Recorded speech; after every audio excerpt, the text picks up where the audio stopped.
High বন্ধুরা, আজকে আরেকটি ব্লগ নিয়ে চলে এলাম তোমাদের কাছে। আর ব্লগের শুরুতে তোমরা দেখতে পাচ্ছ যে মিষ্টির দাদান আর দিদান এসেছে। আর মিষ্টির দাদানের হাতে কি আছে বলো তো বন্ধুরা? আমাদের বাড়ির একদম গাছপাকা কাঁঠাল। এদিকে মিষ্টি দিদানকে অনেকদিন পরে দেখাতে জড়িয়ে ধরে আদর করা শুরু করে দিয়েছে। আর আমি কি রান্না করেছি দেখো। বাঁধাকপি ইলিশ মাছের মাথা দিয়ে করেছি, চাটনি করেছি টমেটোর, আর ইলিশ মাছ কিন্তু আজকে ভেজে সর্ষে দিয়ে করেছি, আর হচ্ছে রুই মাছের ঝাল আর মাংস।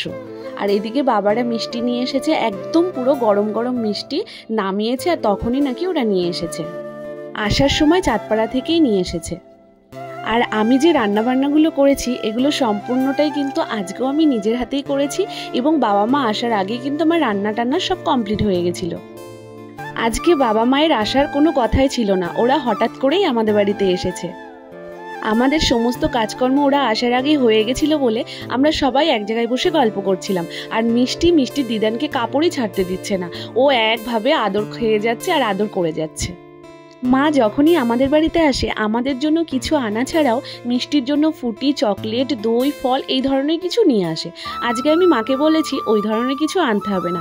মিষ্টি যথারীতি রেগুলার এখন ড্রাই ফ্রুটস খাচ্ছে, যে ড্রাই ফ্রুটসগুলো খাচ্ছে তার মধ্যে কিছু জিনিস আজ 2 দিন হলো ফুরিয়ে গেছে। আমি মিষ্টির বাবাকে বলেছি আনার কথা, মিষ্টির বাবার আনতেই মনে থাকে না। তাই আমি ভাবলাম একবারে মাকে বলে দিই ওখান থেকে নিয়ে আসতে, মানে আমাদের চাঁদপাড়া থেকে, যে চাঁদপাড়া থেকেই মিষ্টি এনেছে ওখান থেকেই একেবারে এগুলো নিয়ে আসুক। তাই মাকে বলে দিয়েছিলাম, তাই মা এগুলো নিয়ে এসছে। আর দেখো ওখান থেকে, আমাদের এখান থেকেও নিই ঠিকই, কিন্তু ওখান থেকে এনেছে ড্রাই ফ্রুটসগুলো বেশ অনেকটা ফ্রেশ আর বড় বড়। আর হ্যাঁ বন্ধুরা, তোমাদেরকে গত 1 মাস আগে বলেছিলাম যে মিষ্টির শরীরে ভিটামিন ডি একদমই লো। এবার সেই জন্য ওর খাবার দাবার একদমই অনেকটাই চেঞ্জ হয়ে গেছে। তার সেগুলোর মধ্যে কিন্তু তোমাদের সঙ্গে আর শেয়ার করার আমি সময় পাইনি বা করা হয়নি। মিষ্টি সকাল থেকে রাত পর্যন্ত এখন কি খায়, ওকে কি খাওয়ানো হয় সেটা একসময় তোমাদের সঙ্গে কোনো এক ভিডিওর মাধ্যমে বলে দেব। দিদানকে অনেকদিন পরে দেখাতে দিদানের কোলই ছাড়ছে না, সারাক্ষণ দিদানের কাছে বসে আছে আর দিদানের আদর খাচ্ছে। সকাল সকাল রান্না হয়ে যাওয়াতে বাবা মা আসার পরে আমরা একটুখানি বসে কথা বলেই ওরা কিন্তু হাত মুখ ধোয়ার পরই আমরা সবাই মিলে খাওয়া দাওয়া করে নিয়েছিলাম। খাওয়া দাওয়া করার পর একটু বিশ্রাম করেছে বাবা, আর মা আমাদের সঙ্গে গল্প করছিল। আর মিষ্টির বাবা তো কাজে চলে গেছিল। তারপরে সন্ধ্যের দিকে আমি ভ্যান বলে দিয়েছিলাম, ভ্যান এসেছে, বাবাকে আর মাকে ভ্যানে করে পাঠিয়ে দিচ্ছে আমাদের গোপালপুর মোড় পর্যন্ত। ওখান থেকে ওরা বাস বা অটো ধরে সোজা বাড়ি চলে যাবে। আর মিষ্টি তো চলে যাচ্ছে বলে ওরা মনটা খুব খারাপ করছিল। তা আমি বললাম যে দেখো দিদান দাদান এখন যাচ্ছে তো আবার আসবে, আর আমরা তো আর কদিন পরেই যাব তোমার পরীক্ষা হয়ে গেলে।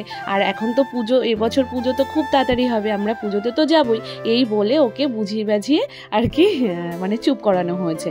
আর এই দেখো বাবারা কিন্তু চলে যাচ্ছে। আমারই মনটা ভীষণ খারাপ লাগছিল, কারণ মার সঙ্গে অনেক দিন পরে দেখা হয়েছে, বাবার সঙ্গে তো তাও মাঝে মাঝে দেখা হয়।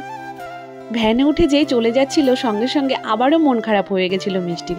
বুঝিয়ে বলাতে তারপরে ওর মুখে হাসি ফুটেছে, আর ওরা চলে যাচ্ছে, আবার হাত দিয়ে দেখাচ্ছে যে দিদানকে আর দাদানকে ও কতটা ভালোবাসে। যাই হোক, আজকের মতো ব্লগটি এই পর্যন্ত, বাই।